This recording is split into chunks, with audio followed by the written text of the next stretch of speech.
Good morning, teacher and classmates. Today we study soil erosion, how water has the power to shape our land. But we don't want the water to shape our land too much because we need that soil to grow plants. We use those plants for food and animals use those plants for food. So what you see here is three different types of land. The first type is just bare soil. It's just soil. The next type has dead leaves on top. And the third type has plants growing on the soil. Some soil in each of these three bottles. We covered the soil with dead leaves and grew some plants in this pot. We also used other plastic bottles to catch the water that is gonna come out of this when we pour it into the bottle. I want to pour water into each bottle and see what happens. Does the water have the power to change the land? What do you think is going to happen when we pour water into these bottles and it comes out into the cup? Until it's any different from the water we pour in this bottle. Slowly pour water in. You are going to see the water level rise, and we will see what happens with our soil. We can see the water is cloudy. Why it's cloudy? That is because all the dirt in the soil from our bottle was washed into the cup.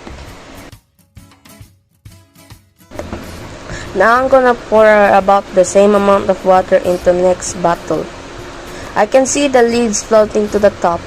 This one just has a little bit of particles, a little bit of the soil in the water. Well, this one had leaves, dead leaves on top, and I think most of these dead leaves help protect the soil underneath from moving with the water.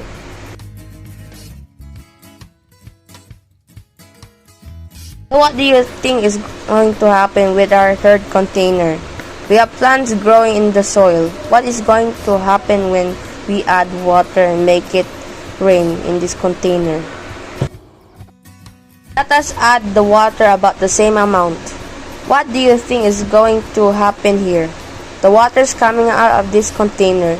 Looks like a whole lot cleaner than this one, and a little bit cleaner than this one. The roots from our plants grew into the soil and almost look like little fingers. Those roots are holding the soil together. When it rains, the roots keep the soil from washing away. The roots of the plant is what keeps the water from eroding the soil. The roots of the plants help hold the water in. Plant roots actually go deep into the soil. Plants do an amazing job at keeping erosion from washing away too much soil. We need that soil. We depend on that soil to grow plants, and animals depend on that soil to grow plants.